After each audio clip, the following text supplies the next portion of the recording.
சொர்க்கத்துக்கு சந்தேகம் வந்துடும். நரகம்னா எப்படி இருக்கும், சொர்க்கம்னா எப்படி இருக்கும், நரகத்துல இருக்கிறவங்க எப்படி இருப்பாங்க, சொர்க்கத்துல இருக்கிறவங்க எப்படி இருப்பாங்க, சொர்க்கம் எதனால கிடைக்கும், நரகம் எதனால கிடைக்கும், சந்தேகம். இதை ஒருத்தன் இந்த மாதிரி யோசனை பண்ணிட்டே இருக்கும்போது இது சிவன் கிட்ட போச்சான் இந்த கொஸ்டின். அப்போ சிவன் இறங்கி வரார் பூலோடு.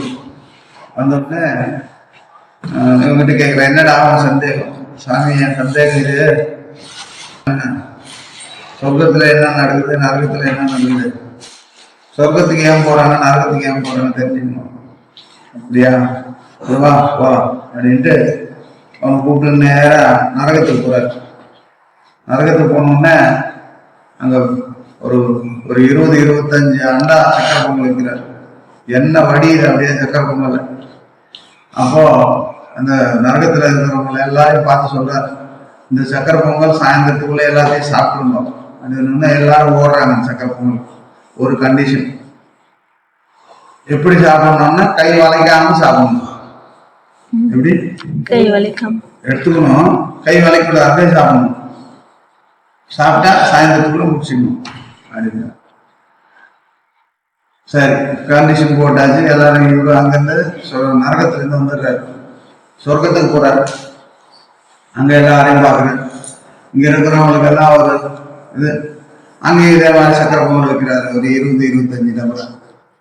உங்களுக்கு காலையில இருந்து சாயந்தரம் வரைக்கும் டைம் தரேன், சக்கரை பொங்கல் சாப்பிடணும் அப்படின்னு. ஏதாவது ஓடுகிறாங்க. ஆனா ஒரு கண்டிஷன். என்ன கண்டிஷன்?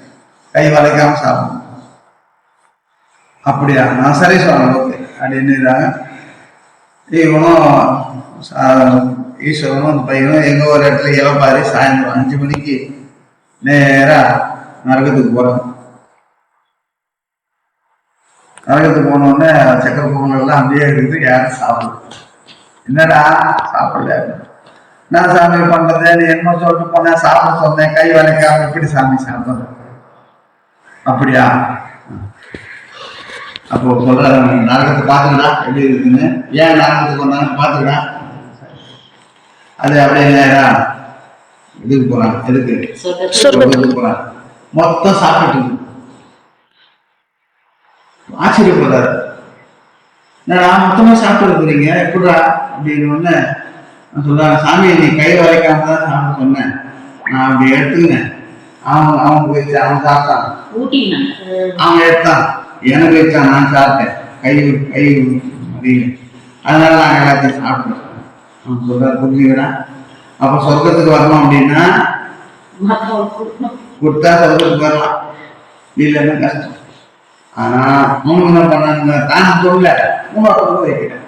அப்ப என்ன போறோம், இது புரிஞ்சுக்கோங்க அப்படின்னு சொல்லி அந்த சிவனுக்கு, சிவன் அவன் நட்சத்திரையை போட்டு அவனுக்கு ஒரு நமஸ்காரத்தை பண்ணி, இதுதான்டா சொர்க்கத்துக்கு நரகத்துக்கு இருக்கிற வித்தியாசம், மனுஷனா பிறந்தா கொடுக்கணும், தான் இல்லைன்னா கூட ஒவ்வொருத்தருக்கு ஊட்டி விடணும். அதுதான் ஊட்டி விடுறது இல்லை, தனக்கு கொடுக்கணும்.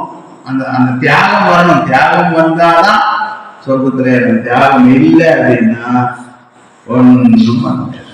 நானு எந்த அவ்வளவுதான்.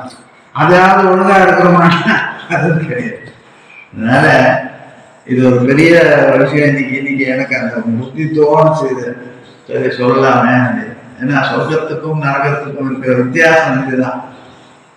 கொடுத்தா சந்தோஷம் தானே, சொர்க்கம் இங்கே பார்த்துடலாமே.